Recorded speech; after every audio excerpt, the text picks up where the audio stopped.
T Part 1. Shocking hook. Muhammad Ali sat across from Johnny Carson, the studio audience laughing at another joke, when suddenly his smile disappeared. Just like that. 1 second, he was the Muhammad Ali everyone knew. Charismatic, larger than life, playing to the crowd with that infectious grin, and those dancing eyes. The next second, something changed. His face went still. The laughter around him seemed to fade into the background, like someone had turned down the volume on the entire world. The cameras kept rolling, capturing every moment in crisp, unforgiving detail. Johnny Carson noticed it first. He'd interviewed thousands of people, and he knew when something was off. The way Ali's eyes locked onto something in the front row. The way his body tensed, just slightly, like a boxer sensing danger before the bell even rang. A woman, sitting perfectly still, trembling in a way that most people wouldn't catch unless they were really looking, trying to stay invisible in a room full of bright lights and loud voices. Her hands were clasped tight in her lap, knuckles white, her shoulders hunched forward, like she was trying to fold into herself and disappear completely. What happened next wasn't planned. It wasn't in the script. It wasn't part of the carefully orchestrated dance that made late-night television work.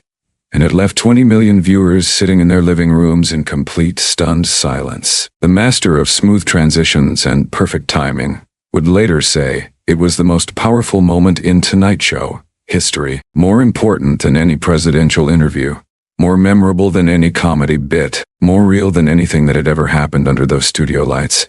This is the true story of the night Muhammad Ali stopped being an entertainer and became something far more important. A protector, a witness, a voice for someone who had lost hers.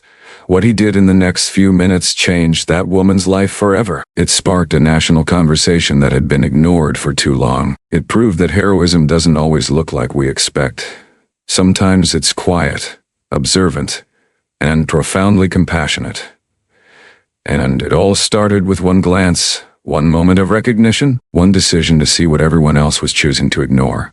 Because while the audience was focused on the jokes and the banter and the celebrity sitting on that couch, Muhammad Ali was focused on something else entirely. Pain hiding in plain sight, fear disguised as politeness, a woman silently screaming for help in a room full of people who couldn't hear her. But Ali heard. And what he did next would prove that real strength has nothing to do with how hard you can hit.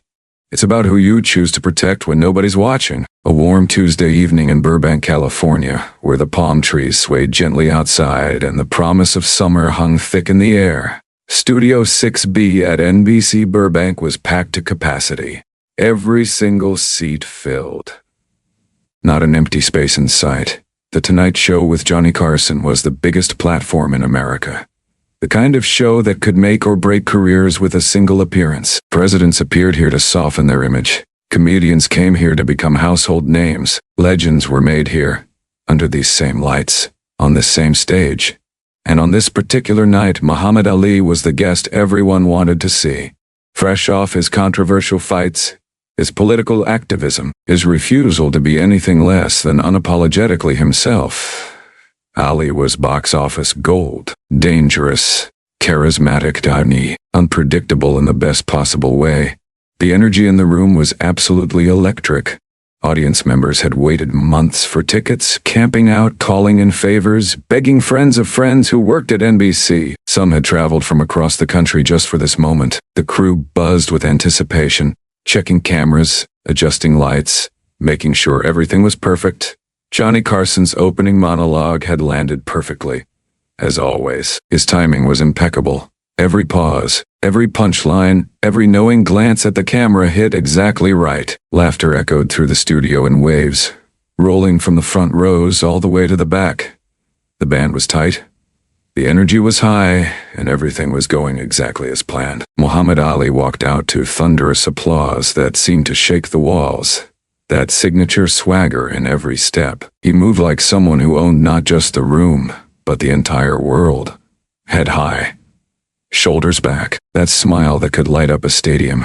He sat down in the guest chair, flashed that $1 million grin, and the banter began immediately.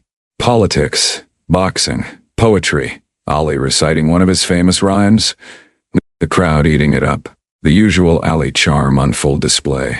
But beneath the jokes and the spotlight and the carefully choreographed entertainment, something nobody had planned for. Something nobody had planned for. In the second row, partially hidden behind a tall man in a dark suit, sat a young woman in her late 20s. She wore long sleeves despite the California heat. A cream-colored blouse buttoned all the way to her wrists, conservative and unremarkable. Her hands fidgeted constantly in her lap, fingers twisting together, pulling at her sleeves, never still for more than a second. Her eyes never met the stage, never looked up at the bright lights or the famous faces. They stayed fixed on her lap, or the floor, or somewhere in the middle distance where nothing existed. And seated directly beside her, closer than comfort allowed, closer than affection required, was a man, older than her by at least a decade. Stiff posture, expensive watch, the kind of guy who looked successful and respectable and completely in control. He wasn't watching the show, he was watching her. His hand rested on her knee, not gently, not lovingly, but with a pressure that said, "Stay still. Stay quiet. Don't embarrass me." Most people didn't notice. The cameras sweeping across the audience didn't catch it. They were focused on the laughter, the applause, the excited faces soaking in the Johnny Carson experience. But Muhammad Ali did. He was mid-sentence, telling Johnny about his training camp, something funny about his sparring partners, when his gaze drifted past the bright lights, just for a second. A casual glance at the audience, the kind guests do all the time. Then it stopped, on her. He didn't break his rhythm, didn't pause mid-word, didn't give any obvious sign that something had shifted, but something shifted. Johnny kept talking, completely unaware, setting up the next joke. The audience kept laughing, swept up in the moment, oblivious to anything beyond the stage. But Ali's attention was no longer fully on the conversation. Part of it, the part that mattered most, was on the woman in the second row, the woman trying desperately not to be seen.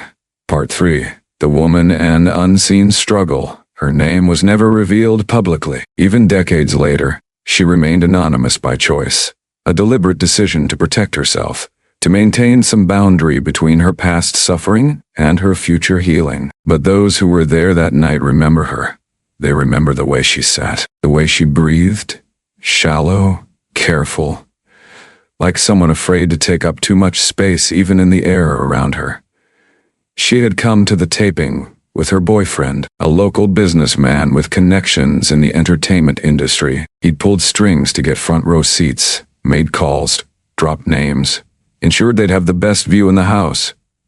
He'd told her it would be a special night, said she should dress nice and behave herself. That last part wasn't a suggestion, it was an instruction, one she knew better than to question. She wore that cream-colored blouse, long sleeves, buttoned carefully to the wrist, the fabric thick enough to hide what needed hiding. Underneath, her arms told a different story entirely. Bruises, fresh ones that still throbbed with every movement, some yellowish and fading, remnants of last week's argument.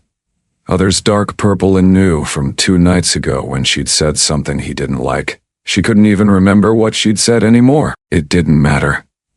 It never mattered. The reason changed, but the result was always the same. She'd learned how to hide them with the skill of someone who'd had far too much practice, makeup carefully applied to her neck where his fingers had pressed too hard. Scarves when needed, worn even in summer heat. Long sleeves in every season, sunglasses to cover the redness in her eyes from crying, smiles in public, the performance of normalcy, silence everywhere else. This wasn't the first time.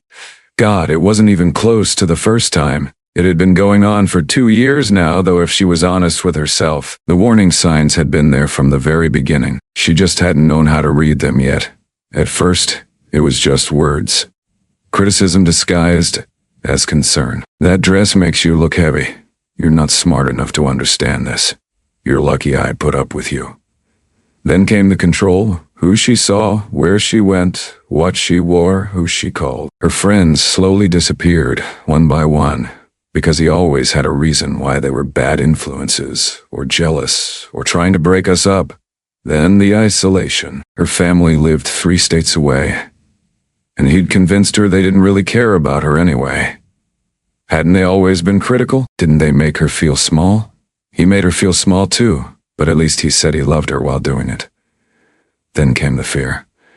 The walking on eggshells, the constant calculation of his moods, reading his face like a weather forecast, trying to predict the storms before they hit. And then the violence. The first time he shoved her, he cried afterward, swore it would never happen again, blamed the stress at work, bought her flowers, took her to dinner. She believed him because she wanted to believe him. Because leaving seemed harder than staying. Because she didn't know where she'd go or how she'd survive, or whether anyone would even believe her if she told them.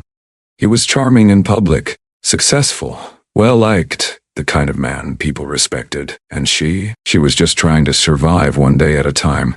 But tonight was supposed to be different. Tonight was supposed to be an escape. A few hours away from the apartment where the walls seemed to close in tighter every day. A chance to breathe, to pretend, even for just a moment, that her life was normal. But even here, in a room full of lights and laughter and hundreds of strangers, she couldn't relax. His hand rested on her knee, firm, possessive, fingers digging in just enough to hurt without leaving visible marks, a reminder of who was in control. When she shifted in her seat, trying to ease the discomfort, his grip tightened. She froze immediately when she glanced toward the exit. Just a brief look born from instinct rather than planning. He leaned in close and whispered something only she could hear. "Don't even think about it." Her shoulders tensed, her breath caught. She pulled her sleeves down further, tugging at the cuffs even though they were already as low as they could go. And that's when Muhammad Ali saw it. Just a flash, a sliver of discolored skin near her wrist as she adjusted her sleeve, purple and yellow against pale skin. He was still talking to Johnny. Something about training routines and road work and the discipline required to be a champion. But his eyes were locked on her now, not staring, not obvious enough for anyone else to notice. But watching Part 4. Muhammad Ali's controlled response. Muhammad Ali didn't act impulsively. Despite his reputation for being loud, brash, and unpredictable, the man who'd shout poetry at press conferences and declare himself the greatest before every fight. Those who truly knew him understood something important. When it mattered most, Ali was calculated, thoughtful, deliberate. He didn't throw punches wildly in the ring, no matter how much he trash-talked beforehand. He studied his opponents for weeks. He waited. He let them reveal themselves, show their patterns, expose their weaknesses. Then he struck with precision. Sitting under the hot studio lights with 20 million people watching from their living rooms across America, Ali did what he did best. He observed. Johnny Carson moved through the interview smoothly, asking about Ali's upcoming fight, his training regimen, his famous predictions. The conversation flowed effortlessly, the way it always did when Johnny had a guest who understood the rhythm of television. Ali answered, smiled, played the part everyone expected. He gestured widely when describing his rope-a-dope strategy, leaned back and laughed at Johnny's jokes, threw in a rhyme about floating like a butterfly and stinging like a bee. The audience ate it up, laughing and applauding at all the right moments. But his peripheral vision never left the second row. He watched the man's body language with the same intensity he'd watch an opponent telegraphing a jab. The way he leaned into her personal space, invading it, claiming it. The way his hand never left her leg, not lovingly, not affectionately, but like a guard holding a prisoner in place. Ali noticed everything. He watched her flinch when Johnny's band hit a loud drum cue during a transition, her whole body jerking involuntarily at the sudden noise, a reaction born from too many unexpected sounds followed by pain. He watched her force a smile when the man whispered something in her ear, the smile never reaching her eyes, her jaw tight with tension. He watched the way she held herself, small, compressed, trying to take up as little space as possible in a world that felt dangerous. And he watched her eyes, empty, exhausted, pleading silently for something she couldn't name and didn't dare hope for. Muhammad Ali had fought some of the most dangerous men in the world. Sonny Liston, who'd terrified every heavyweight who'd faced him before Ali. Joe Frazier, who'd handed him his first professional defeat. George Foreman, who hit like a freight train and seemed unstoppable. But he knew this kind of danger was different. This wasn't the honest violence of the ring, where two men agreed to test themselves against each other under rules, and with a referee ready to stop it when necessary. This was the kind that happened in private, behind closed doors, in the quiet moments when no one was watching. The kind that people ignored because it wasn't their problem, because it was uncomfortable, because getting involved seemed risky, or awkward, or none of their business. The kind that destroyed lives slowly, quietly, methodically, with no referee to stop the count. Johnny was wrapping up a story about the time Ali had met Elvis Presley, the audience laughing on cue at the punchline about who was prettier. Ali nodded along, his famous smile still in place. But then, without warning, he paused mid-sentence. Just stopped talking. The smile faded. Johnny noticed immediately, his professional instincts kicking in. Something in Ali's expression had shifted. The playful mask had dropped, replaced by something heavier, more serious. "You all right, champ?" Johnny asked, half joking, trying to keep the energy light, but sensing something was genuinely off. The audience quieted, picking up on the change in atmosphere even if they didn't understand what was happening. Ali looked directly at Johnny. His expression was no longer that of the entertainer, the showman, the larger-than-life personality everyone had come to see. This was something else entirely. Something real. "Johnny," he said quietly, his voice steady but weighted with purpose. "Can I say something real quick?" The studio went quiet, not the quiet of anticipation, waiting for the next joke. The quiet of uncertainty. This wasn't scripted. Anyone who'd watched enough Tonight Show episodes could feel it. This was off the rails, unplanned, unpredictable. Johnny Carson, ever the professional, leaned back in his chair. He'd built his career on knowing when to push and when to let moments breathe.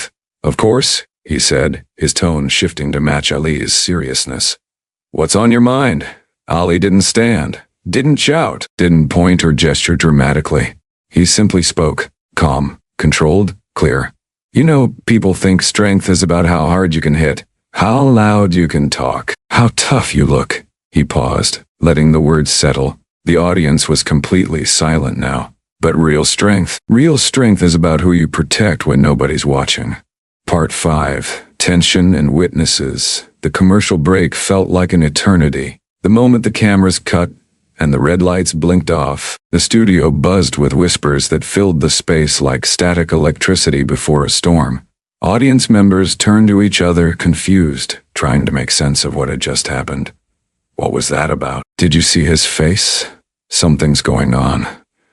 The crew exchanged glances across the studio floor. Experienced professionals who'd worked hundreds of tapings and knew when something had gone off script. This wasn't a planned bit. This wasn't Ali being unpredictable for entertainment value. This was something else. Johnny Carson leaned toward Ali, speaking low enough that the audience couldn't hear. "You okay, Muhammad?" "What's going on?" Ali nodded slowly, his eyes still fixed on that second row. "Yeah. Just needed to say that, Johnny. Trust me." Johnny studied him for a long moment. He'd been doing this job long enough to know. Sometimes the best television happens when you let the moment breathe, when you trust your instincts and your guests and don't try to control everything. "All right," Johnny said quietly. "I'm with you." But in the second row something else was happening, something darker. The man beside the woman was furious. His face had gone red during Ali's speech, a flush creeping up his neck that had nothing to do with the studio heat. His jaw clenched so tight it looked painful. The moment the cameras cut, he leaned in close, his voice a harsh whisper that only she could hear. "What the hell was that?" he hissed, gripping her arm beneath the seats where no one could see, his fingers digging into the existing bruises hard enough to make her gasp. She winced but said nothing, knowing from experience that any response would only make it worse. "You think he was talking about us? You think you're some kind of victim?" His breath was hot against her ear, angry and dangerous. "You think you can embarrass me like this in front of all these people?" Her throat tightened, tears threatened, burning behind her eyes, but she blinked them back desperately. Crying would only prove she was weak. Crying would give him more ammunition. "Answer me." "No," she whispered, her voice barely audible even to herself. "I don't think. Good. Because we're leaving. Now." He stood abruptly, yanking her up by the wrist with a force that made her stumble. People nearby noticed the sudden movement. A woman 2 seats over frowned, her maternal instincts kicking in. "Is she okay?" The man's face transformed instantly, the anger disappearing behind a practiced mask of charm and concern. He forced a smile that looked almost genuine. "She's fine, just not feeling well. The heat, you know. Need to get her some air." But the woman didn't look fine. She looked terrified. Her eyes were wide, her breathing shallow, her free hand clutching at her sleeve like a lifeline. And then, just as they reached the aisle, just as he was pulling her toward the exit, a voice cut through the murmur of the crowd. "Excuse me." Everyone turned. Muhammad Ali was standing now, off camera. Mic off. No longer the entertainer performing for millions. Just a man. But his presence filled the entire room. The man froze mid-step, his hand still gripping the woman's wrist. "I don't mean to intrude," Ali said, his tone calm but unmistakable in its authority. Every word measured, every syllable deliberate, but the lady seems upset. The man's face flushed deeper. "She's fine. We're just leaving. Not that it's any of your business." Ali took a step closer. Not aggressive, not threatening in the traditional sense. Just present, solid, immovable. A force that couldn't be ignored or dismissed. "I'm sure she is," Ali said evenly, his eyes never leaving the man's face. "But maybe we let her tell us that. You know, since it's her we're talking about." The air in the studio changed. All eyes shifted to the woman. She stood there between them, trembling like a leaf in a storm, caught between 2 opposing forces, one that had controlled her for years with fear and violence, and one offering her a choice she didn't know she still had. The studio had gone completely silent. Even the crew stopped moving. Cameras sat unmanned. Producers stood frozen in the wings. Everyone watching, everyone waiting. Johnny Carson watched from his desk, his hand resting near the phone that connected to security, unsure whether to intervene or let this play out. Ali's gaze shifted, softened. He looked directly at her now, and his voice, the voice that had taunted champions and charmed millions, became gentle. Almost tender. "Ma'am," he said quietly. "Do you want to leave with him?" It was the simplest question in the world, but for her, it was the hardest question she'd ever been asked. Part 6. The shocking action. Her boyfriend's grip tightened on her wrist. A warning. A threat. A promise of what would happen later if she said the wrong thing. She could feel his anger radiating off him in waves, could sense the storm building beneath his forced calm exterior. But Ali's eyes, those eyes that had stared down Sonny Liston and refused to blink, that had faced George Foreman's devastating power without flinching, that had looked at presidents and refused to be intimidated, held nothing but compassion. Pure, unwavering compassion. "You don't have to," Ali said quietly, his voice cutting through her fear like light through darkness. "Not if you don't want to." Tears spilled down her cheeks. Hot.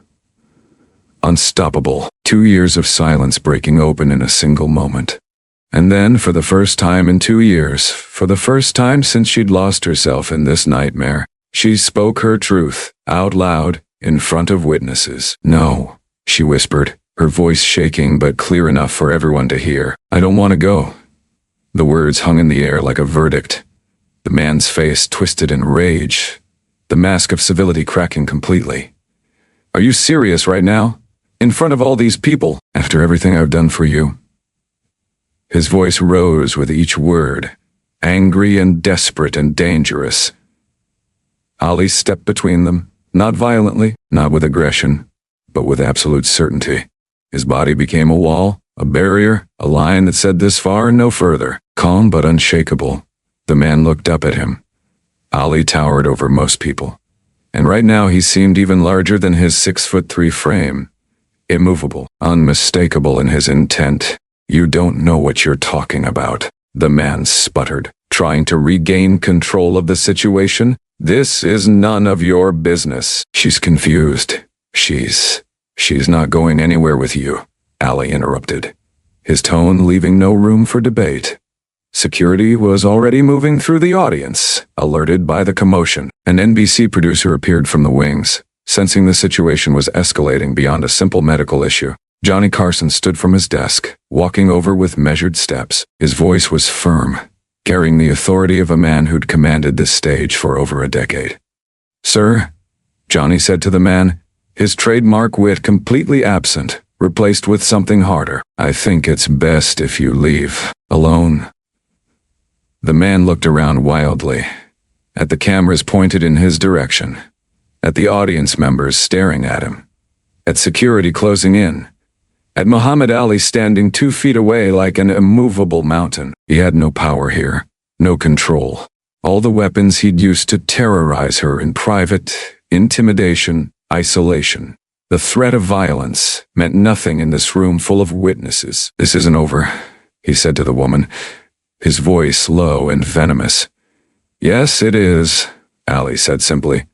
Security reached them. 2 large men in NBC uniforms positioned themselves on either side of the man.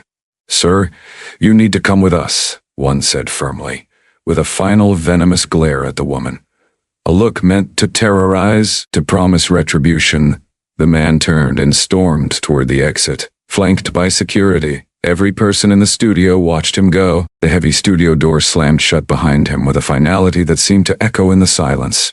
The moment he was gone, the woman's legs buckled, her whole body shaking with sobs that came from somewhere deep inside. Years of suppressed pain and fear finally finding release. Ali knelt beside her immediately, his large hand resting gently on her shoulder. "You're safe now," he said softly, his voice barely above a whisper. "You did the right thing. The hardest thing, but the right thing." A producer materialized with a bottle of water, her hands shaking slightly as she offered it. An audience member, an older woman with kind eyes, offered tissues from her purse, leaning forward with a maternal gentleness.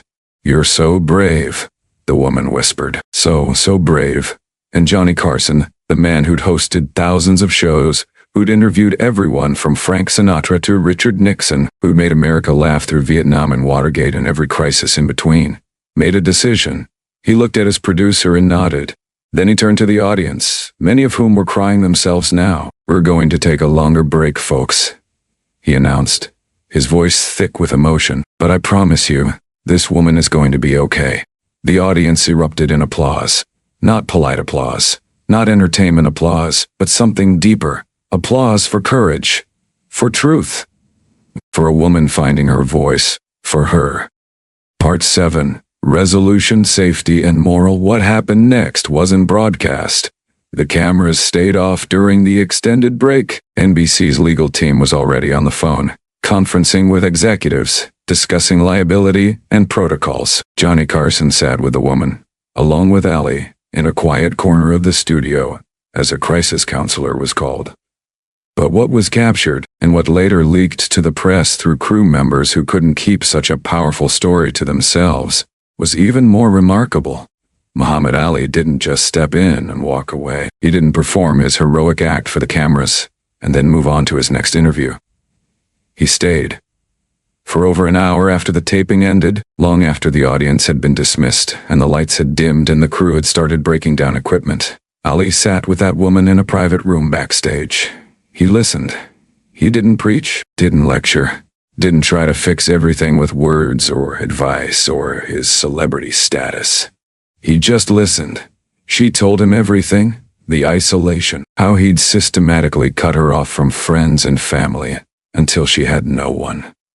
The threats, what he'd do if she ever left, if she ever told anyone, if she ever embarrassed him. The times she'd tried to leave but had nowhere to go, no money of her own, no support system left to catch her. The shame she felt for staying. The fear of what he'd do if she ever spoke up. The belief, drilled into her over 2 years, that maybe she deserved it. That maybe she was the problem. Ali nodded, his eyes never leaving hers, understanding in a way that didn't require him to have experienced it himself. You know what takes more strength than any punch I've ever thrown? He asked her. She shook her head, wiping tears with tissues someone had provided. What you just did, he said firmly, standing up when everything in you wanted to stay silent, when every instinct told you to keep the peace, to not make a scene, to just survive another day. That's the hardest fight there is, and you won it. He made some calls. Right there, using the phone in the producer's office, Muhammad Ali started making things happen. Within hours, arrangements were made. A women's shelter in Los Angeles agreed to take her in immediately. That very night, a volunteer lawyer, a friend of someone Ali knew, offered pro bono help with a restraining order. A social worker coordinated safe transport from the studio. Ali personally paid for her first 2 months of rent in a secure apartment. He wrote the check himself, without hesitation, without making a show of it. He never publicized it, never mentioned it in interviews, never used it to polish his public image or prove what a good person he was. It only came out years later, when she chose to share her story at a fundraiser for domestic violence survivors. But that night, in Studio 6B after the break, Johnny Carson made a choice that would define part of his legacy. When the cameras came back on for the final segment, he didn't pretend nothing had happened. He didn't smooth it over with jokes or redirect to safer territory. Instead, he looked directly into the lens, speaking to those 20 million viewers with complete honesty. Folks, something occurred here tonight that wasn't planned, Johnny said, his voice measured but emotional, and I think it's important we acknowledge it. The studio audience, those who'd stayed, was completely silent. We just witnessed something that doesn't happen often enough in our world. We saw someone with power and influence use it to protect someone who had none, someone who needed help and couldn't ask for it. He turned to Ali, who sat quietly, hands folded in his lap, looking almost uncomfortable with the attention. Champ, what you did tonight, that wasn't showmanship. That wasn't entertainment. That was humanity at its finest. Ali shrugged, genuinely humble in a way that contrasted with his usual public persona. Just did what anybody should have done, Johnny. But most people don't, Johnny said, his voice heavy with truth, and that's the problem, isn't it? Ali nodded slowly. Yeah, he said quietly. It is.